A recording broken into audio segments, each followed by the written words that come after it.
Indonesia dilarang lewat ke Selat Hormuz, tapi kenapa Malaysia dan Thailand boleh lewat? Ada dendam apa? Saat ini, Selat Hormuz lagi membara. Jalur minyak dunia ini dikunci rapat oleh Iran. Anehnya, kapal tanker Malaysia dan Thailand melenggang bebas tanpa biaya, sementara dua kapal raksasa Pertamina kita justru disandra dalam ketidakpastian. Banyak yang mengira ini soal teknis, tapi aslinya jauh lebih dalam. Ingat, tahun 2023, Indonesia menangkap kapal tanker Iran raksasa MT Arman 114 di Natuna.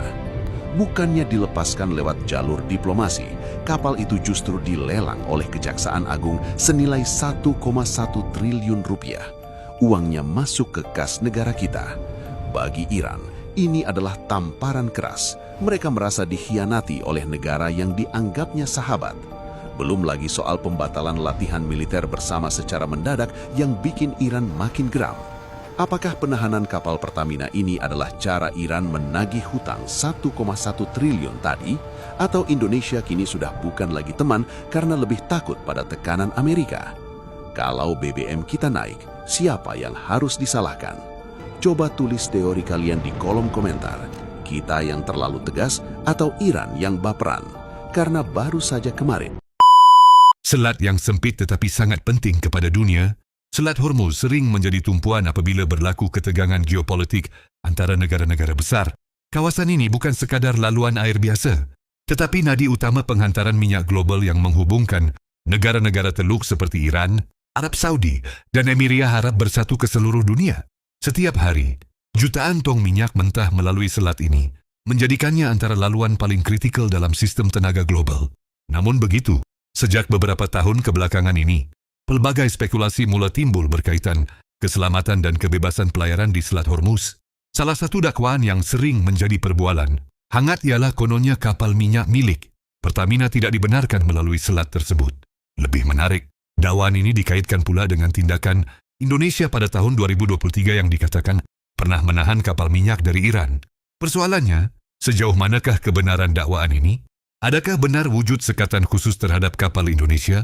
Atau ia sekadar salah faham yang dibesar-besarkan tanpa asas kukuh?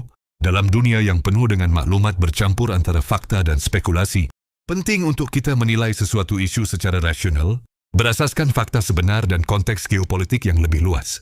Artikel ini akan mengupas perkara tersebut secara mendalam, agar kita tidak mudah terpengaruh dengan naratif yang belum tentu tepat. Sebelum kita mula, jom kita berpantun dulu. Di laut tenang kapal berlayar, membelah ombak menuju ke seberang. Selat Hormuz jadi laluan yang besar. Cerita sensasi jangan mudah dipercaya orang. Kontroversi Selat Hormuz. Benarkah kapal Pertamina disekat atau sekadar salah faham?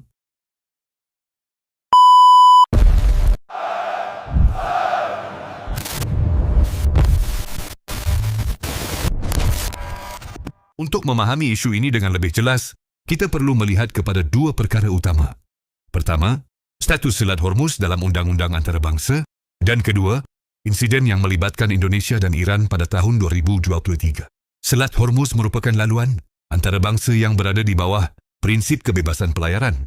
Ini bermaksud semua kapal dari mana-mana negara, secara asasnya, mempunyai hak untuk melalui selat tersebut selagi tidak melanggar undang-undang antarabangsa. Tiada satu negara pun yang boleh sewenang-wenangnya menghalang kapal negara lain daripada melintas, kecuali dalam keadaan konflik bersenjata, atau sekatan rasmi yang diiktiraf oleh badan antarabangsa seperti Pertubuhan Bangsa-Bangsa Bersatu. Iran sememangnya mempunyai pengaruh besar di kawasan tersebut kerana kedudukan geografinya yang strategik. Namun begitu, Iran juga terikat dengan undang-undang antarabangsa. Walaupun terdapat beberapa kes di mana Iran menahan kapal asing, tindakan tersebut biasanya berkait dengan isu tertentu seperti pelanggaran peraturan maritim, sekatan ekonomi, atau konflik politik yang lebih besar. Bukannya sekatan umum terhadap negara tertentu.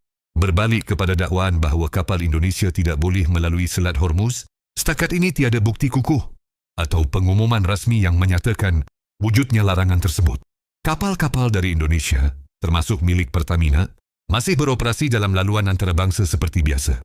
Jika benar terdapat sekatan, ia pasti akan memberi kesan besar kepada perdagangan minyak global dan akan dilaporkan secara meluas oleh media antarabangsa. Isu yang sering dikaitkan dengan dakwaan ini ialah insiden pada tahun 2023 di mana pihak berkuasa Indonesia dilaporkan menahan sebuah kapal berkaitan Iran. Namun penting untuk difahami bahawa penahanan kapal bukanlah sesuatu yang luar biasa dalam dunia maritim. Banyak negara melakukan tindakan sedemikian atas sebab-sebab tertentu seperti pelanggaran undang-undang tempatan, kecurigaan terhadap aktiviti haram, atau isu dokumentasi. Dalam konteks Indonesia, tindakan tersebut lebih kepada penguatkuasaan undang-undang maritim di perairan mereka sendiri, bukannya tindakan bermusuhan terhadap Iran. Oleh itu adalah tidak tepat untuk mengaitkan insiden tersebut sebagai punca kepada sebarang larangan terhadap kapal Indonesia di Selat Hormuz. Tambahan pula, hubungan antara Indonesia dan Iran secara keseluruhannya tidak berada dalam keadaan konflik serius. Kedua-dua negara masih menjalinkan hubungan diplomatik dan perdagangan. Jika benar Iran mengambil tindakan balas dengan menghalang kapal Indonesia, ia akan mencetuskan ketegangan diplomatik yang besar, sesuatu yang tidak dilaporkan berlaku. Satu lagi faktor yang perlu dipertimbangkan ialah sifat industri minyak global itu sendiri. Syarikat seperti Pertamina bergantung kepada laluan antarabangsa untuk memastikan bekalan tenaga sampai ke destinasi. Sekiranya terdapat sekatan di Selat Hormuz, syarikat-syarikat ini akan mencari laluan alternatif atau mengumumkan gangguan operasi. Namun, tiada laporan besar yang menunjukkan Pertamina menghadapi sekatan sedemikian. Osiana, apa yang lebih mungkin berlaku ialah kekeliruan maklumat di media sosial atau salah tafsir terhadap insiden tertentu. Dalam era digital, sesuatu berita boleh tersebar dengan pantas tanpa disahkan terlebih dahulu. Apabila isu geopolitik yang kompleks disederhanakan menjadi naratif yang sensasi, ia mudah disalah anggap sebagai fakta. Kita juga perlu memahami bahawa Selat Hormuz sering menjadi kawasan berisiko tinggi dari segi keselamatan. Ancaman seperti ketegangan tentera, rampasan kapal, dan sekatan ekonomi boleh berlaku pada bila-bila masa. Namun risiko ini bersifat umum dan tidak tertumpu kepada satu negara sahaja. Semua kapal yang melalui kawasan tersebut perlu mematuhi langkah keselamatan yang ketat. Kesimpulannya, dalam bahagian ini, tiada bukti yang menyokong dakwaan bahawa kapal minyak Indonesia tidak dibenarkan melalui Selat Hormuz disebabkan insiden pada tahun 2023. Apa yang berlaku lebih kepada salah faham yang timbul daripada gabungan faktor geopolitik, laporan media yang tidak lengkap, dan penyebaran maklumat yang tidak disahkan.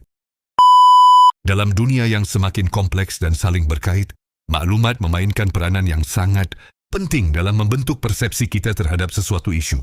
Dakwaan bahawa kapal minyak Indonesia tidak boleh melalui Selat Hormuz adalah contoh bagaimana sesuatu naratif boleh tersebar luas, walaupun tidak disokong oleh fakta yang kukuh. Hakikatnya, Selat Hormuz kekal sebagai laluan antarabangsa yang terbuka kepada semua negara, termasuk Indonesia, walaupun terdapat ketegangan geopolitik dan insiden tertentu yang berlaku dari semasa ke semasa. Ia tidak bermakna wujud sekatan khusus terhadap mana-mana negara tanpa pengumuman rasmi atau bukti yang jelas. Insiden melibatkan Indonesia dan Iran pada tahun 2023 juga tidak boleh dilihat secara terasing tanpa memahami konteks sebenar. Ia lebih kepada isu penguatkuasaan undang-undang maritim, bukannya konflik besar yang boleh membawa kepada sekatan pelayaran. Sebagai pengguna maklumat, kita perlu lebih berhati-hati dalam menilai sesuatu berita. Jangan mudah terpengaruh dengan cerita yang sensasi tanpa menyemak sumbernya. Dunia hari ini memerlukan kita untuk berfikir secara kritikal, bukan sekadar menerima apa yang disampaikan. Akhir kata, penting untuk kita sentiasa mencari kebenaran di sebalik setiap dakwaan. Dengan pemahaman yang tepat, kita bukan sahaja dapat mengelakkan salah faham, tetapi juga menjadi masyarakat yang lebih bijak dalam menilai isu-isu global yang kompleks.